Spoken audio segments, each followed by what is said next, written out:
Welcome to Novara Live. I'm Michael Walker. Later in tonight's show, I'll be joined by Helena to discuss the far-right rioting in Southport and Labour unveiling their house-building agenda. So do stay tuned for all of that. First, though, we look at the incredibly worrying, escalating situation in the Middle East. Hamas's top political leader has been assassinated in Tehran.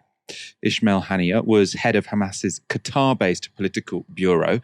He was killed alongside his bodyguard when a missile believed to have been fired from a jet outside Iranian airspace struck the house he was staying in.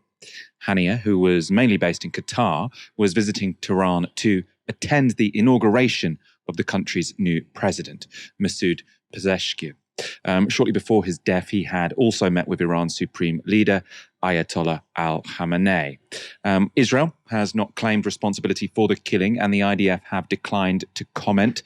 But Hamas and Iran have both blamed Israel, with Iran's Revolutionary Guard saying this: undoubtedly, the heinous crime committed by the Zionist regime concerning the killing of Ismail Haniyeh, chief of the political bureau of the Palestinian Islamic Resistance Movement Hamas, will be met with a harsh and painful response from the powerful resistance front, especially the Islamic Republic of Iran.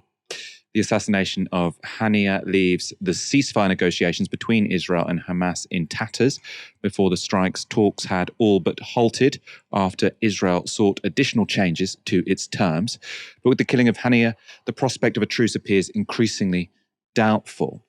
Qatar and Egypt have been mediating the talks between Israel and Hamas, responding to Haniyeh's assassination.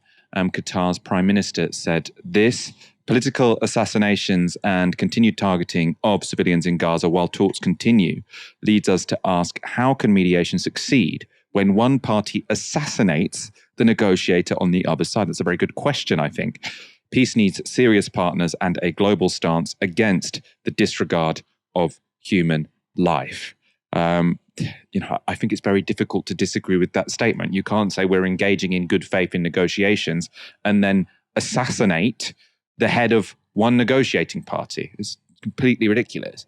Egypt's foreign minister called the killing of Haniyeh a dangerous escalation in the Middle East. Again, obviously the case. Adding this, Egypt noted that the timing of this regional escalation alongside stalled ceasefire negotiations in Gaza complicates the situation. This indicates a lack of Israeli political willingness towards de-escalation and undermines the tireless efforts by Egypt and its allies to stop the war in Gaza and end the humanitarian suffering of the Palestinian people. That's a statement from the ministry. The ministry's statement read, it said. Hamas will now pick a new political leader from among its ranks. Meanwhile, in the occupied Palestinian territories, hundreds of people have marched through the streets of Ramallah and other cities in the West Bank where open support for Hamas is rare. Carrying the green flag of the organization, they chanted, "The people want Al-Qassam brigades," a reference to Hamas's military wing. Speaking to Al Jazeera, Palestinian MP Mustafa Barghouti said this about the impact of the killing. The question here is, first of all, will this Israeli assassination break the Palestinian resistance? On the contrary, it will strengthen it. Will it break Hamas? On the opposite. Every assassination before has strengthened any resistance groups that was subjected to such atrocity. But will this lead to better Palestinian unity? That's what we hope for. That's what we need now. A Palestinian unified leadership, a Palestinian unified leadership in front of this. And of course, Iran will have to respond. And that's exactly what Netanyahu wants. Netanyahu wants to expand this war, wants to make it a regional confrontation. And the only country in the world that can restrain now these fascists in Israel is the United States of America, if it wants to do so. If it doesn't, then it's going to be playing in a very dangerous game that could threaten the whole region. If Israel is looking for a wider war in the region, last night could prove the turning point in drawing them closer to that aim. Now, that's in part because the killing of Haniyeh was preceded by another assassination earlier in the evening. This assassination was carried out in southern Beirut, where Israeli fighter jets fired several missiles at a residential building. The strikes hit the top floor of an apartment building located near a hospital in the Lebanese capital, and the building partially collapsed, taking down part of a neighboring building with it. And the target was Hezbollah commander Fuad Shakur, who Israel says was killed in the explosion. Now, Hezbollah has not yet confirmed Shakur's death, stating only that he was, quote, present in the building. A woman and 2 children aged 6 and 10 are confirmed to have been killed in the strike, with a further 74 people injured. The IDF quickly claimed responsibility for that attack, posting this. In a targeted strike in Beirut, Lebanon, the IDF eliminated the man behind the Majd al-Shams massacre, Fuad Shakur. Shakur was a senior military commander in Hezbollah and the head of the strategic unit, and in the past 30 years, he has been responsible for masterminding, planning, and executing every Hezbollah attack. He has a $5 million US bounty issued by the US State Department on him, and he has the blood of civilians from all over the world on his hands. He was involved in numerous terrorist attacks, such as the U.S. Marine Corps barracks bombing that killed 241 American troops. His elimination brings us one step closer to restoring stability in this region and eliminating terrorists who threaten the lives of innocent civilians. Far from restoring stability to the region, Israel appears to have inflamed tensions, and in southern Beirut, Sky's foreign correspondent Alex Crawford witnessed firsthand the strength of feeling about the killing of Shakur. Hezbollah is one of the very, very powerful militia and fighting groups. They are also part of the Lebanese government. Correct? They're not militias. They're freedom fighters. They're you correct. have to speak in the middle of that. You have to be careful what you speak. Absolutely. This man is correcting me, saying that they're not militia. They are freedom fighters. They have been brought up to defend their countries in 1982, and they defend us. They're not militias. Don't call Hezbollah as militias. Okay. They're freedom fighters. Right. Is that very clear? Very clear. You can call whatever you want militias, but not Hezbollah. Hezbollah is every one of us is just like us. Yeah, Please, don't call them militias. So what do you believe has happened here? I don't care about whatever. Just don't call them militias. Militias, they are just like whatever. To explain to the outside audience who's watching you now. I don't want to explain that. Okay. Don't call them militias. Okay. Come here and know your agenda. How do you speak in front of all the world? I've got no agenda, sir. It's such an interesting interaction. I mean, because I think this does speak to how Western journalists, and no sort of disrespect to Alex Crawford, she seems like a very good journalist. She's there. I have so much respect for the journalists who are actually there. Sometimes less for sort of the opinion journalists who sort of just take Israel's side when they're sitting, in a safe city like London. But it's sort of intrinsic, internal to Western analysis of the Middle East that sort of Israel is always treated, and the IDF is always treated as a proper army. We understand them. They're a country like us. And then when you have these more complex arrangements in a state, everyone just becomes a terrorist organization or militias. Hamas, obviously, sort of seen as this.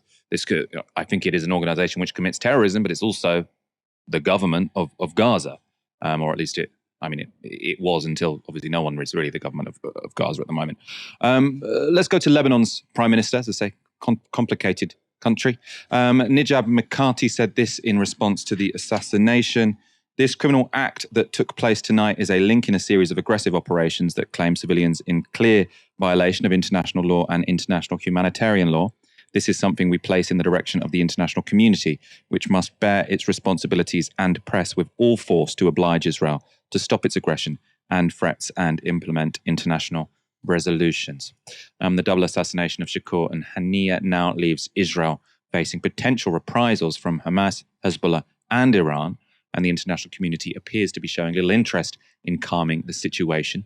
Speaking to reporters, US Defense Secretary Lloyd Austin made clear where Washington's loyalties lie. If Israel is attacked, we certainly will help defend Israel. You saw us do that in April. You can expect to see us do that again.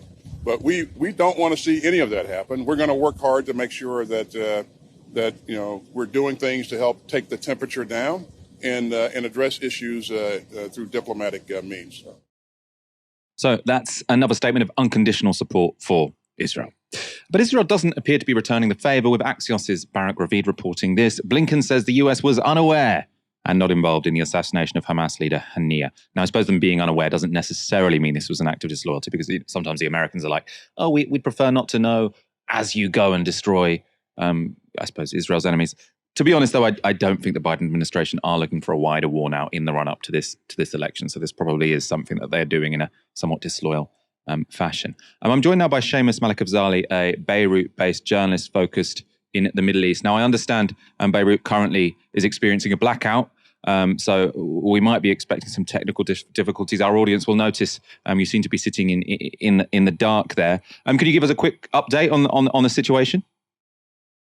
No, I mean, for the moment, Lebanon has been experiencing some recent fuel shortages, and I could not help but notice that right after the assassination attempt on the Hezbollah leader in South Beirut, that the power outages, at least in my neighborhood, got much more extensive. And right now, I'm experiencing at a very inopportune time. Yeah, I mean, it's just, we won't spend too long on this, but is there a connection between that? You sort of said you can't help but notice the Hezbollah commander gets killed and then the power outages continue. What would be the connection between those two things? I think just an overload on the systems. I mean, the cell network in particular got overloaded when the assassination occurred last night. And I imagine lots of people turning on lights, turning on electronics all at once. But this is something that's been afflicting the neighborhood for a good long while. Well, we do appreciate you speaking to us, even if it is in the dark. Let's begin by talking about Ismail Haniyeh, obviously the leader of Hamas's political bureau. What kind of politician was he? I mean, Haniyeh, if you would believe some of the reports that were coming out of, I think, at least the Western press, though I don't know how much to place on them, admittedly, he was someone who was pushing a little bit more for a negotiated ceasefire, whereas Sinwar was more, I guess the right word would be obstinate, though I'm a bit dicey on using that term.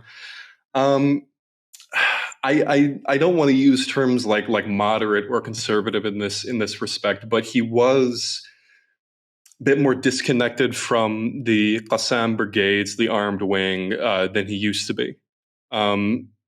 No, I mean, from what I understand, October 7th, those attacks were organized without his knowledge, though he did support them. He has taken, more of a diplomatic angle, but in terms of difference between him and someone like Khalid Mash'al, people like Ahmed Yassin, I don't think there are as many differences to the point in which we could discuss them as having different leadership styles. There are differences between him and Sinwar. Sinwar is more uncompromising in his positions, but they are both aimed towards the same goal, that of defeating Israel in this conflict, that of securing a Palestinian state. So, they're both part of the same organizations, presumably share, the same end goals, as you say. At the same time, I think people have found it surprising that Israel have we believe, it seems likely it was Israel, have taken out the political leadership of Hamas, because what we hear over and over again is that what they want to do is destroy Hamas's military capability within Gaza. They've been very open about the fact that they want to kill the leaders of the Al-Qassam brigade, the military leaders of Hamas. I mean, I don't think they have openly said they want to kill the political leadership. How much of a surprise is it that they've done this? I mean, they have said that they want to kill people in the political leadership. They don't make any sort of differentiation in that regard. They said they would pursue leaders anywhere. But the idea that they would actually go out and kill Haniyeh in such a public way inside Iranian territory, I was not anticipating this at all. The reason why Hamas leaders like Haniyeh became based in places like Qatar was that the idea is that if they're outside Gaza, they would be protected in some way from, Israeli aggression, from Israeli assassination attempts. And if they went to Iran, they were under the same sorts of protection, because why would Israel go out of their way to assassinate Hamas leaders in such a dangerous and provocative way? I was not anticipating this, even if they may have been planning to assassinate Haniyeh, I guess, somewhat more down the line. I would assume their primary goal would be to assassinate Sinwar. But if Sinwar is unavailable, then you go after Haniyeh in a place where you know him to be at the inauguration of the new Iranian president, Pezeshkian. Whatever meeting Yahoo had with Biden several days ago when he was in Washington to give a speech to Congress, I imagine that the guarantees that Biden gave him meant whatever red lines the IDF predicted existing, whatever the Israeli government had predicted existing, I imagine those went off the table. The support that presumably Biden gave to Netanyahu in that meeting, I imagine enabled him a great deal. Let's talk about the significance of this sort of taking place on Iranian territory. I mean, is this an embarrassment for Iran? Presumably, sort of Iran's leadership will feel under some kind of pressure to respond to this. There was a flag that was raised over the Jamar Khan Mosque, the same sorts of red flags of vengeance that were flown before. There have been lots of assassination attempts on Iranian nuclear scientists by Israel before for years up until this point. But what the reports are saying, like a quadcopter coming down, firing a missile into Tehran onto, I think, the presidential complex, as certain reports are saying, that is a violation of Iranian sovereignty that I really not imagine Iran letting slide by. The issue is to what severity, what scale that retaliation will be.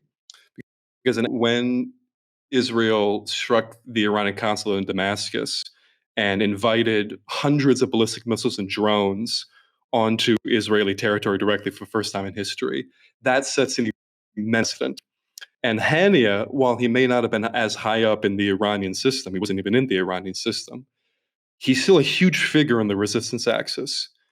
That's a major thing. It's a really major thing. I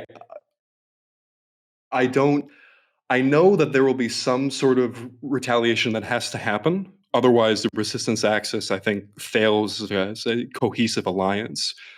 But to what extent Iran will retaliate or will enable retaliation through different groups like Hezbollah and Hamas or the Houthi movement, I'm not sure. And let's talk about where you are, Beirut. Obviously, sort of, there is pressure on, I suppose, both Hezbollah and Iran to, respond in some way to these actions that seem fairly provocative from Israel. I mean, what's the feeling in Beirut that you can sort of sense? Are people worried that a war might be about to break out, or are people now used to this? I mean, it's been many months since October, and we do seem to get sort of these provocations here and there, and an all-out war doesn't break out. What's your sense from people on the ground? The really interesting thing is that Beirut has sort of sectioned itself off from South Beirut for a very, very, very long time. These strikes, even if it's an immense provocation, they don't really affect you as a whole, and that's been a constant throughout this war. The last time I saw anything like that was when Iran attacked Israel directly in April. That was when there was a run on gas stations. That was when there was a run on grocery stores. You could see that. You could feel that. It was a really unprecedented situation. Because war in Lebanon is so common, that has happened so much throughout history, I think it takes a lot for panic to really seep into the city. And I haven't seen it in the southern suburbs. I haven't seen it in the city. I think it might happen soon, but not right now. I haven't seen it at the moment. Seamus Malakafzali, thank you so much for joining us this evening, especially considering the sort of difficulties with power that you are so obviously experiencing. It's no problem.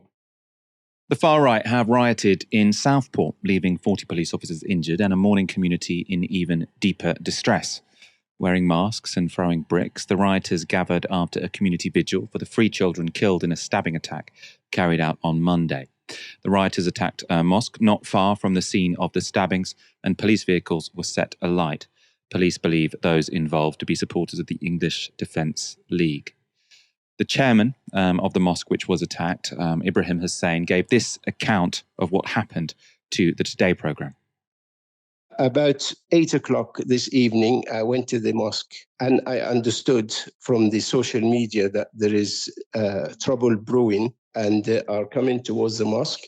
And when I got there, there was a few people shouting abuse and this kind of stuff. And we went inside the mosque when it started to increase, in about 10 minutes, there was a few people there. We went inside the mosque and we locked the mosque and we started to hear all the abuse and the shouting and the screaming and the chanting. And obviously, it was quite frightening for us. We don't understand why this focus on Southport Mosque. We lived happily for about 30 years with the local community. They love us and we love them. And we have absolutely nothing to do with all the stories that circulate in the social media. But obviously, some people would like to make trouble no matter what. The full interview with Ibrahim Hussein was actually quite moving this morning on Radio 4. He went on to say, we've lived in harmony for 30 years, other than about parking. He says they've had a few disputes about parking in that time. He went on to describe how the community have been incredibly supportive in the face of the rioters. And at least one local resident was brave enough to go out and challenge them directly. What did it say? What did the banner say? What did it say? Stop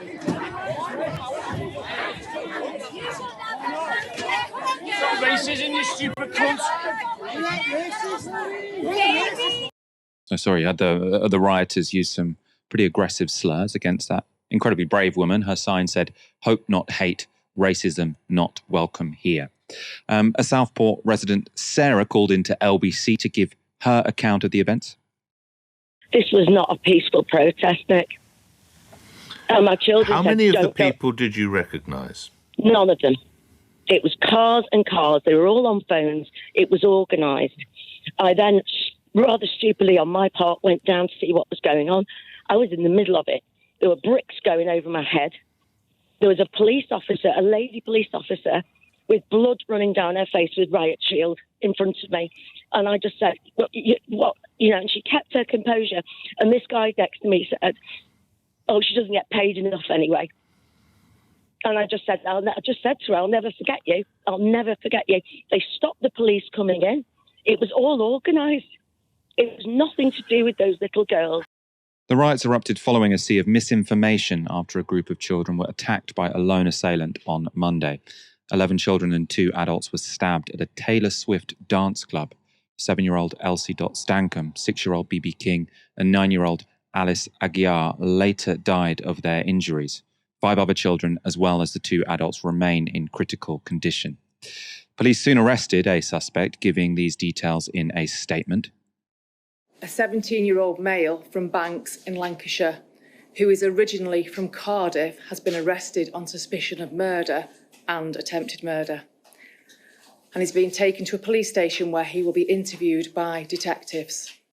Due to reporting restrictions, no further details of the suspect could be released. Under UK law, minors who face criminal prosecution are entitled to full anonymity unless lifted by a judge.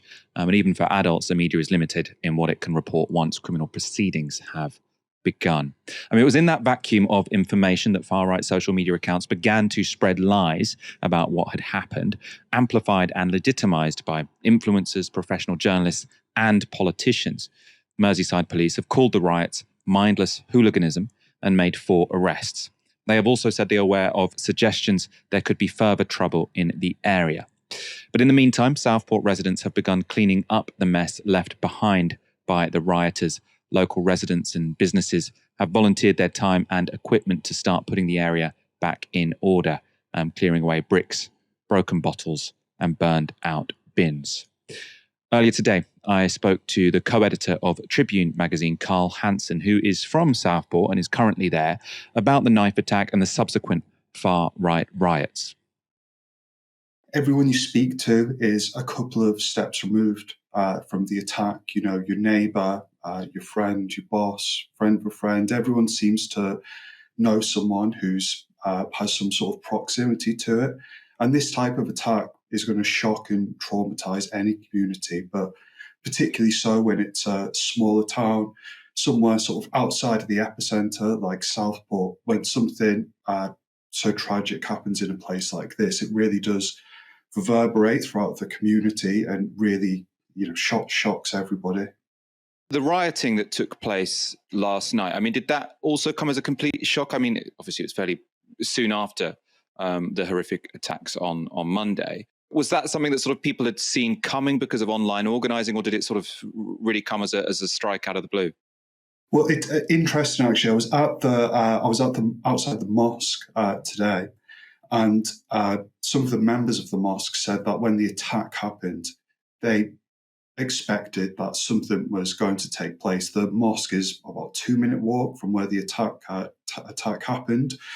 But in general, no, because the organising took place on Telegram channels, and it was far-right networks from outside the town. It wasn't right-wing groups within Southport that had organised, and which people who live here sort of got wind of. It was people coming from outside, looking to agitate and kick off.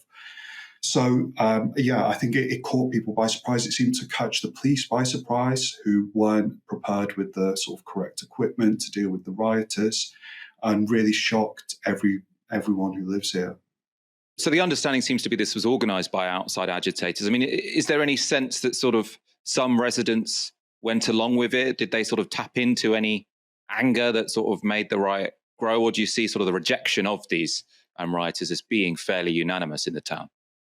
So speaking again to people who are inside the mosque, they said that they recognised one or two faces, but by and large it was people from outside the town. And there is a sort of pervasive sense of anger when you speak to people, that people from outside the community came in looking to exploit the tragedy and inflame tensions, and ended up, trashing streets and attacking buildings in a place that they have no real connection to. The response from residents of Southport seems like it's been sort of fairly positive. So I heard someone from the mosque on the radio this morning sort of talk about an outpouring of support from the community. And there were some widely shared images on social media today of residents sort of cleaning up the streets from the aftermath of those riots. Could you talk about that, please? Yeah, I mean, it's been quite wonderful to see, really. When I was there earlier, people were coming outside with cold drinks, snacks. Everybody just wanted to chat, wanted to help out. There were more volunteers than there were work to do. But I said earlier that there was a real sort of sense of anger at the rioters, but today there also seemed to be a sense of pride in the response from the community, that in the face of first this horrific tragedy and then the despicable attempt to exploit it by the far right, that the instincts of everyday people has been to try to help and support one another. The rioters, sort of their grievances seem to be pretty much fundamentally based on false information, lies, and conspiracy theories. I wonder if, though, there are you hearing any concerns from genuine residents of Southport? Obviously, there was an absolute tragedy that happened earlier in the week. Are people seeing it as just a tragedy, something that's awful, but there's not really anyone to get angry at, obviously, other than the perpetrator? Or are you sort of seeing, is there some tensions where people are sort of saying there have potentially been some failures with the authorities that allowed this to happen? What's your sense? There's so little information out there at the moment that I think people like in the town don't want to be pointing the finger of blame, especially when the rioting's already happened based on false information. I think that there are clearly sort of anti-immigrant sentiments that are pervasive throughout our society, and many people in Southport will hold them too. But the riot and the false information are sort of held in derision by everybody that I spoke to today, and it seems like people are still in a state of shock and trauma, and those sort of knee-jerk reactions pointing the finger of blame. I think that might happen, in the coming days and weeks when people find out more. But there's a bit of a hesitancy to draw strong conclusions about who was responsible for the attack, the wider causes of it. We've talked extensively now sort of about the reaction of the town to the far-right riot. I suppose, we shouldn't lose sight of the real issue here, which is this horrific and tragic attack. How has the town sort of responded to that? And I suppose especially, the town's children. This must be deeply, deeply traumatizing for children from Southport. Many of them, might know the victims or be friends of friends. How has the town come together, and sort of what support is being offered to especially children there? There are plenty of sort of like counselling and advice services being made available to help people like cope with the trauma. But I think after an attack like this, sort of senseless violence that is difficult to understand, there isn't a lot to do other than to try to show each other compassion, try to support one another. And by and large, that's what people have been doing. The vigil was incredibly emotional. A lot of people there moved to tears. People very shocked, but also a sense of wanting to show sort of solidarity and support. And in fact, today, everybody keeps pointing out the shocking contrast between the vigil, which was so compassionate and good-natured, where people were thinking about the community, and the riot, which took place only 5-minute walk away from it, which was motivated by hate and was opportunistic and was seeking to prey on the community. That was Carl Henson speaking to me from Southport. I'm joined for the rest of the show by Helena, aka No Justice MTG. Thank you so much for your patience during the first half of the show. You've got a lot more power in your room than Seamus did, which is a relief, I suppose. True it is. Plenty of heavy stories to get through today, but always absolutely glad to be going through the day's news with you today, Michael. We are sticking with the Southport story, really. Let's get straight into another element of that. After the tragic killing of 3 children in Southport and the injuring of more, far-right rioters descended on the town to set fire to police cars, to throw projectiles, and to attack the community's mosque. It was a despicable demonstration of mourning, interrupting a community in grief by selfishly occupying their streets. But the riots didn't originate in the streets. They originated on Telegram and on social media. In particular, immediately after Monday's horrific attacks, misinformation and disinformation went viral on X, the platform formerly known as Twitter.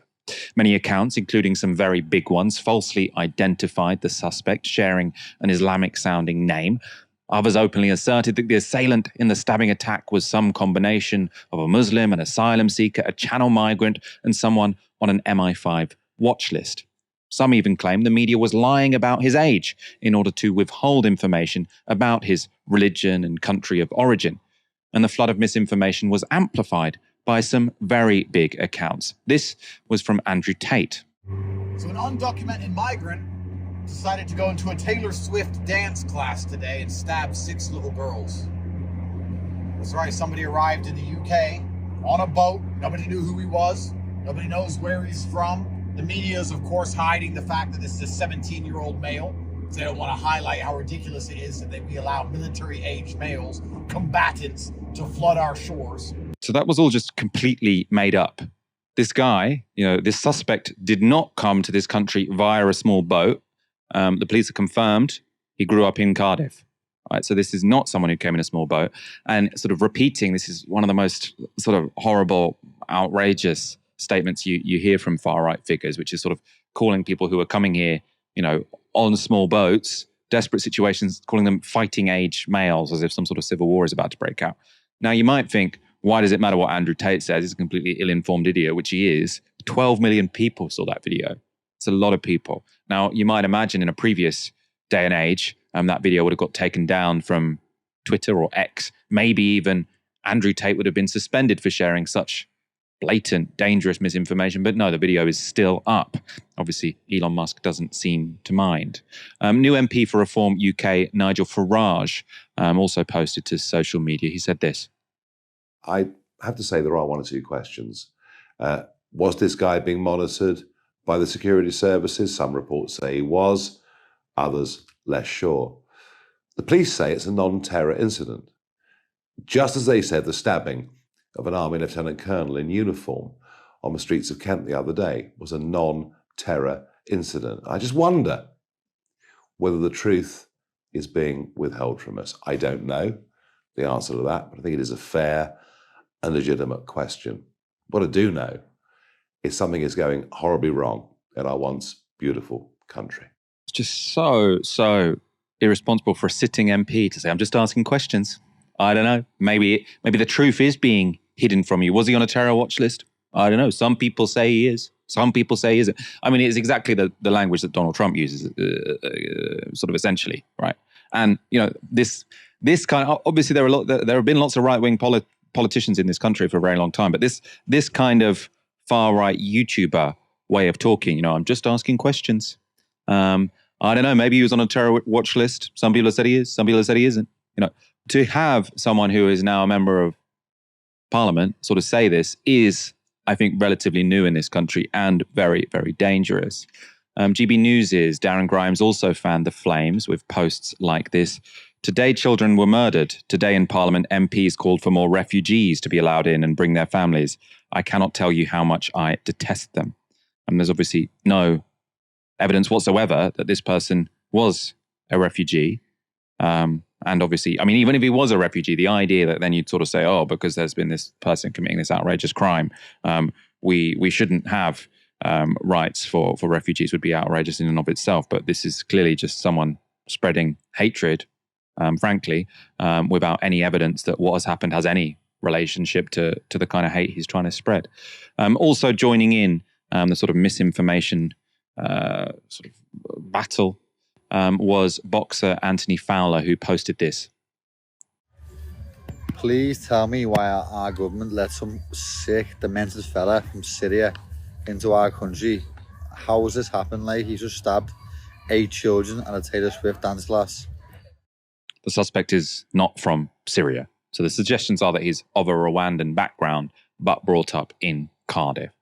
Other posts emanated from more openly far-right accounts like Tommy Robinson's, who founded the English Defence League, the group believed to be behind last night's riots. And academic Mark Owen Jones has revealed just how far that far-right messaging travelled. So according to Jones, there were over 20 million impressions on Twitter of posts speculating that the attacker was a Muslim, a migrant, a foreigner, or all three. That was double the number of posts denouncing that speculation. Helena, I mean, I suppose seeing sort of far-right fringe characters like Andrew Tate sort of piling in here, that is worrying.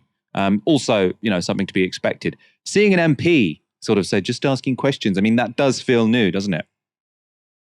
And absolutely, it does feel very new. And of course, that there is definitely a big difference between the kind of grifter types who are using this to further their own personal brand, who will use weasel words. Both of them use weasel words, but the grifters, they'll just do plausible deniability. Darren Grimes saying, well, here's these two things that are completely unrelated, but you should be scared, so please subscribe. And Andrew Tate spent the other half of his little rant in his car talking about him and how they're trying to attack him for being toxic masculinity or whatever, when it was nothing to do with the issue. Right? These people are just grifters. They're doing it for their own bag at the end of the day. But people like Nigel Farage, people like Tommy Robinson, they have agendas specifically that they are trying to push. And they will use these weasel words like, I'm sure that everything's okay, but we must ask the questions, right? Just asking questions. And this is because they have specific narratives they're trying to push. I believe personally, this is my speculation, that Nigel Farage only really cares about these things to try and further his own anti-migration campaign for his political party and, of course, his own personal belief in lower migration. And so any amount of societal backlash that comes from pushing that narrative helps his own personal political campaign. But there's also obviously the innate Islamophobia that you've seen from, in my opinion, essentially from Tom Robinson over these years, that's being pushed, and the reason why he's trying to foment these kind of things in the background. It certainly helps the groups that he belongs to that are there to push an Islamophobic narrative, in my opinion. The question is, of course, though, the line that they will also go with and saying, what's happening to our country, what's happening to our communities? But why would they immediately jump on or even disseminate things that are clearly false? So why would you care about whether or not this person was a Muslim or not when there is no official information at all out there yet? confirming that it is, other than if you deliberately wanted to be able to push an an Islamophobic narrative here. Clearly, you're not concerned about the individual communities, about what's happening in Southport to the people who've been traumatized. If you're there, first of all, spreading spurious nonsense about the nature of the attacker that just happens to fold into your already established worldview, and also going there and causing riots while these people are trying to grieve. There's no concern there whatsoever. And of course, there are people out there who do have genuine concerns, right? Knife crime has been up since 2012 and has been rising outside of the pandemic period. But of course, people's concerns can be based in material conditions as well. That's why knife crime is up. That's what causes increases in crime, is the kind of the collapse of people's material conditions from 2010, 2012 up until now. And those people who also are there experiencing the material conditions deteriorate are ripe to be radicalized into positions that we've seen now. I don't really actually want to pour too much scorn on people who get caught up in this radicalization. I really much want to blame the ringleaders at the top, who are the ones essentially trying to, use misinformation in ways that is creating problems in our society. And the problem, of course, is that this isn't just in the UK as well. The people who spread this kind of dangerous information are the same kind of people that we are seeing spread across the far right across Europe. Like the kind of ideas that they're trying to spread as solutions to these problems, that they are helping to create scare stories about things like demigration as a political policy, or this idea, the kind of conspiracy theories you get in the background about cultural Marxists trying to undermine the West, because these are very much the fear that a lot of these people have is the falling apart of the West that you see. This is a top-down problem, right? This is not this isn't coming from the bottom up. It's coming from the top down. The kind of information that you hear, the kind of solutions that you hear, they're not coming out naturally from communities. These are coming from places like the think tanks. They're coming from the media organizations that have been continually pushing Islamophobic narratives for years. And people who are at the top of the kind of the ringleaders of these movements are helping to disseminate these and push these theories forward. And all this is doing is causing even more discontinuity in our communities and even more hardship for everybody. And it's really dangerous.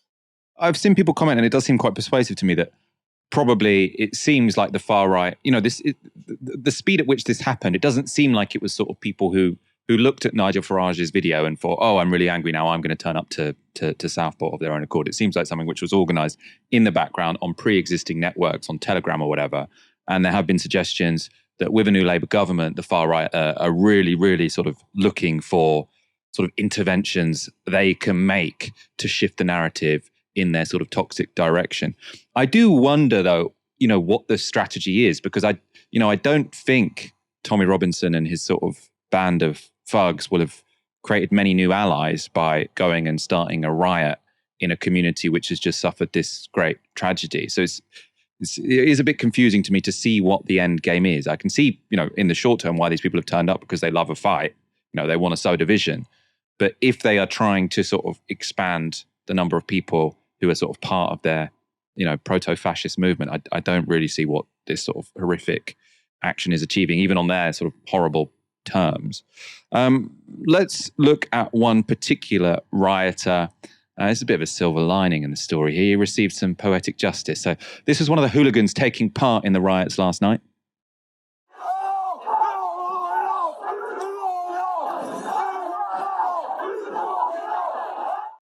So you saw there a gentleman in that, I don't really want to call him a gentleman, a thug, in a grey jumper, jumping up and down.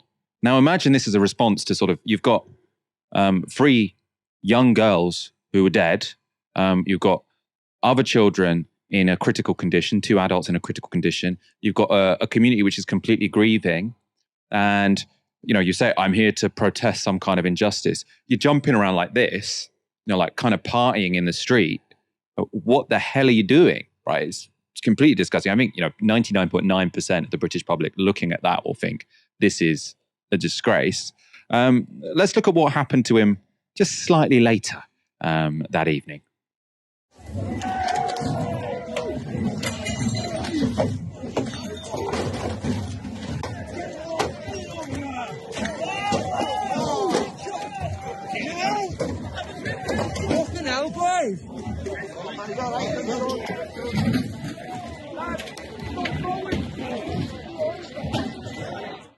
That brought his spirits down a little bit.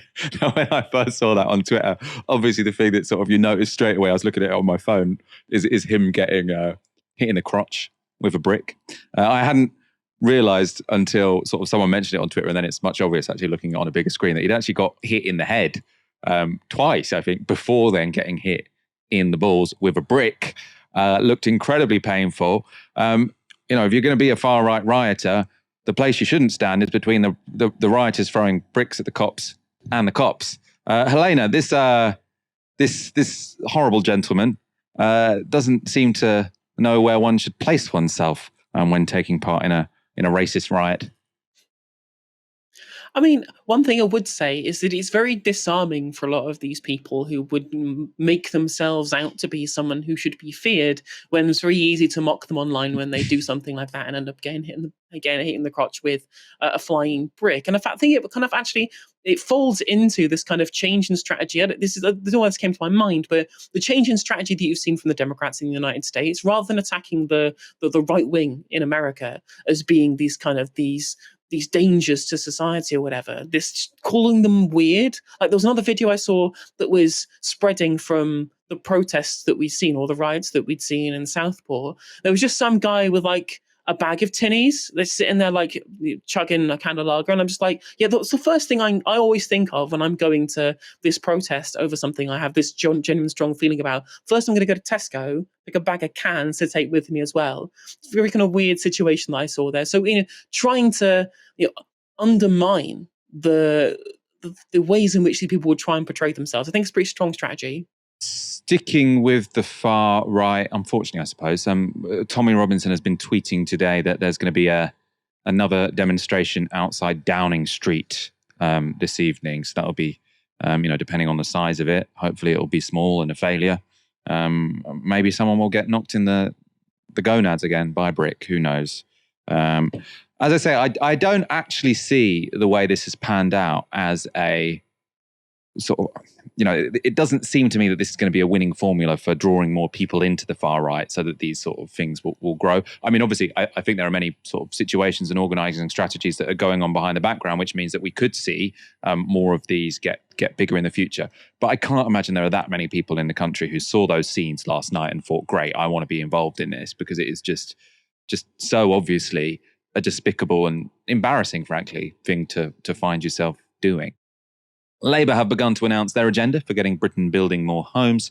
Here's Deputy Prime Minister Angela Rayner laying out some of her plans in the Commons yesterday. Decisions about what to build should reflect local views, but that should be about how to deliver new homes, not whether to. Whilst the previous government watered down housing targets, caving into their anti-growth backbenchers, this Labour government is taking the tough choices, putting people and country first. For the first time, we'll make local housing targets mandatory, requiring local authorities to use the same method to work out how many homes to build. But, Mr. Speaker, that alone is insufficient to meet our ambition. So we're also changing the standard method used to calculate housing need, so it better reflects the urgency of supply for local areas. The new formula applied by the government has raised the annual house building target from 300,000 to 370,000. And compared to previous targets, it's increased the number of homes to be built in the north of England. And to the outrage of many, the target for house building in London has in fact been reduced. So under Tory plans, 100,000 homes were supposed to be built every year in London. In the new plan, that's gone down to 80,000. And some high-profile YIMBYs, so people who say, yes, in my backyard, they want more housing built, have been up in arms. So Tom Harwood at GB News tweeted this: London had its housing target cut by 20%. London had its housing target cut by 20%. And then he says it a third time, so the idea that this is completely crazy. A map from the Financial Times was also shared widely, showing that according to the government's new formula, targets for house building have been increased most dramatically in the northwest and the northeast of England, and showing that in London and the southeast, they've in fact declined. People sort of looking at this map, using this map, have quite reasonably suggested this is a silly priority because it's in places like London where there is the most demand for houses, and that's where we should therefore build more, not less. Right? So you look at that, you think this is crazy. Why are Labour saying we should build less in London than the Tories were? To me, though, sort of looking into this in a bit more detail, the debate does seem a little bit besides the point, right? If Labour were actually planning to reduce the number of actual homes built in London from 100,000 to 80,000 a year, that would be very bad. That would be stupid. But the 100,000 figure, which is being bandied about here, always was a fantasy, right? So the Tories last year had said London should be building 100,000 homes a year. Last year, only 40,000 homes were built in the capital, right? So if Labour were to meet its plans, we'd still be doubling the number of homes in London, right? So to say, we really care if the target is 80,000 or 100,000, where actually we're only building 40,000, to me just seems a bit besides the point. It was that debate, though, about housing targets that dominated housing Twitter yesterday. Outside of Wonkland, where you get NIMBYs versus YIMBYs, the hot button issue was, as ever, the Green Belt, and Angela Rayner took that issue head on in Tory Britain's favourite newspaper. So you can see here the headline: "We'll make sure the Green Belt doesn't block our house building plans." Before you cry, there's no countryside left. It's all being concreted over. Let me reassure you about Labour's vision and that claim about Labour. In the piece, she laid out Labour's plans to build a number of new towns, and she said this: "I know people will raise concerns about these plans. Britain is already too crowded, they will say, or there's no countryside left. It's all being concreted over. Indeed, some surveys indicate that people believe half of England is densely populated. I could gently reassure them, or more likely I can just say, it's nonsense. Only around 10% of our country is built on. The vast majority of England is still very green and will remain so. We can deliver the 1.5 million homes we have promised in the next 5 years and also protect nature, because our aim is not to build at any cost, but to get building right and to build better. That will be our proud legacy from this decade of renewal for the people of this country." Now, that claim about Labour building better is intended to be a reassurance that Britain won't be covered in shoddy homes, but changes Labour has made to the national planning policy frameworks, it sort of guides what kind of things local authorities should approve, that has been put under scrutiny. And that's because the new government has released a new version of it with their changes tracked. And this is what it looks like. So a section that used to be titled "Achieving Well-Designed and Beautiful Places" now just says "Achieving Well-Designed Places," in another passage which said planning policy should aim to achieve healthy, inclusive and safe places. The words "and beautiful buildings" has been crossed out. So it looks a little bit troubling. This happens over and over again in the document. If you sort of press Control F, beautiful, it's been crossed out a bunch of times, which Jeremy Vine put to Angela Rayner today. The issue will be, people say, well, they're throwing all these houses into places, they don't look very nice, and they're all built too quickly. And you'll say, no, we don't want those kinds of prefab cheap houses. And they'll say, well, we've got the proof here, because you've said they don't have to be beautiful. You've taken the word beautiful out this is of our ridiculous. lives. Beautiful is so subjective, but actually within the planning framework, there is a lot of specifications about in keeping with the local. Beauty is in the eye of the beholder anyway, but it's actually about in keeping with the area. It's about, protecting nature and having access to nature. It's about making sure that buildings are safe, they're warm, they're sustainable. So there's a number of guidelines and rules that developer has to follow that actually beautiful.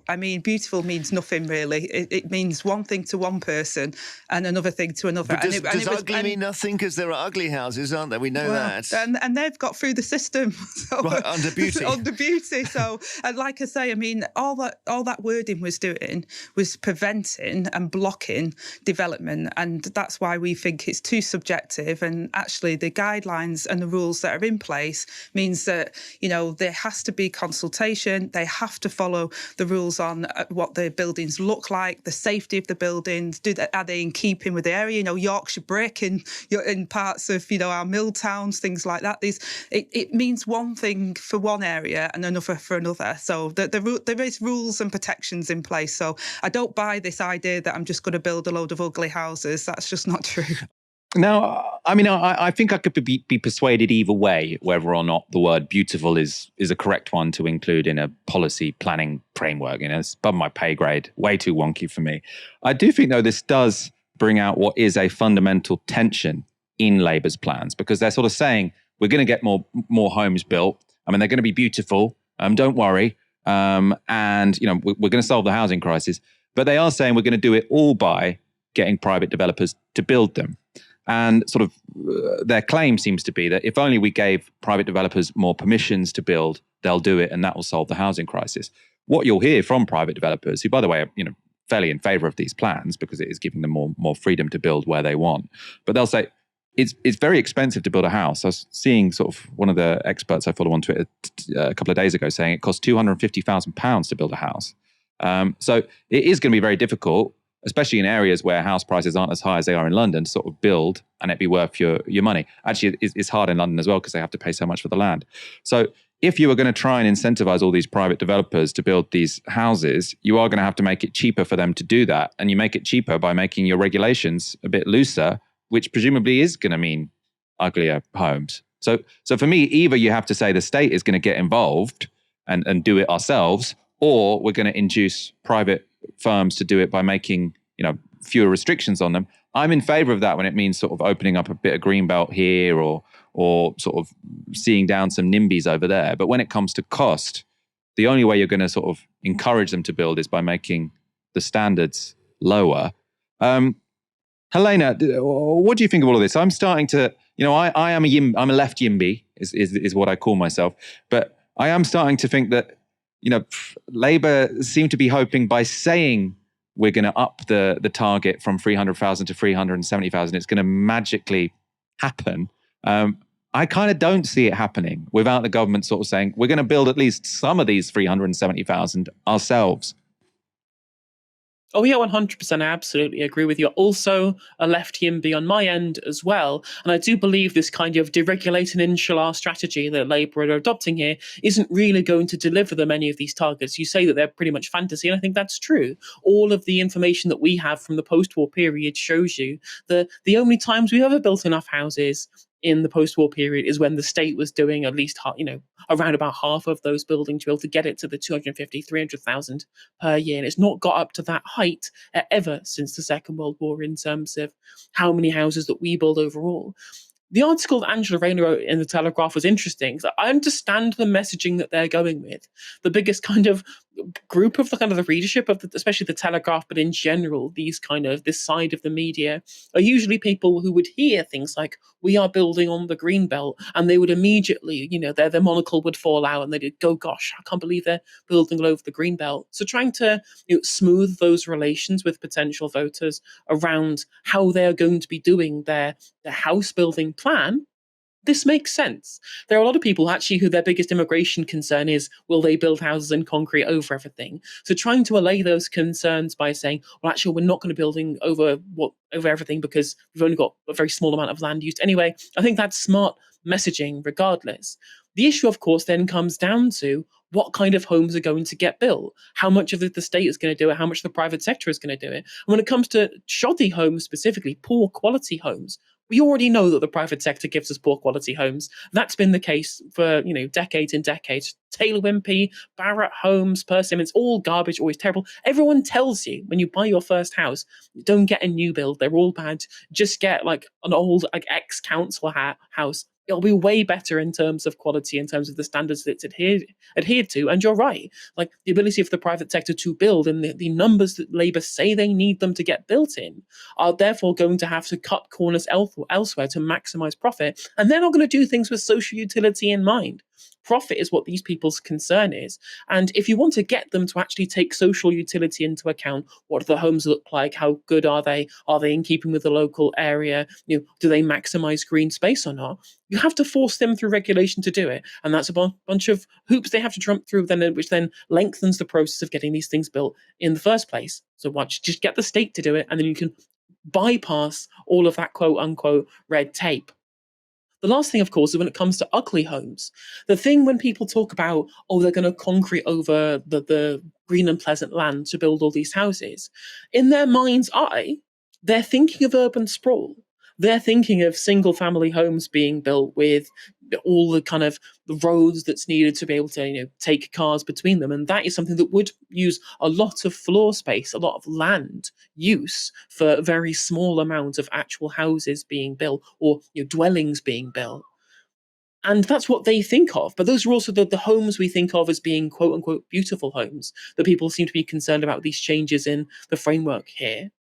When actually, if you want to preserve green space, if you want to preserve the green belt, if you want to maximize the amount of nature that you're going to preserve whilst also building houses, you build high density. You build high density housing, which is the kind of things that people describe as being ugly homes. I'm like, well, tough. You've got to choose one of them. For me personally, I think we should be building high density. We've seen the successes of high density housing in Austria with Alt Ala, which is some of the best kind of public housing we've seen in Europe up to this day, as far as I'm concerned. Even the Soviet Union knew this. They knew that if you built high density housing, you could maximize loads of green space. And there is Soviet era housing in places like Peruba or places like the Novara and places like that have got loads of green space that's still there, whilst maximizing the amount of housing and dwellings that they can have for their people who live there.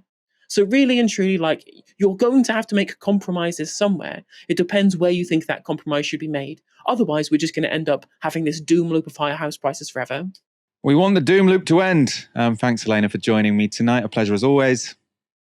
Absolutely. Well, thank you very much. See you next time. And thank you everyone for watching this evening. We'll be back tomorrow from 6 p.m. For now, you've been watching Novara Media. Good night.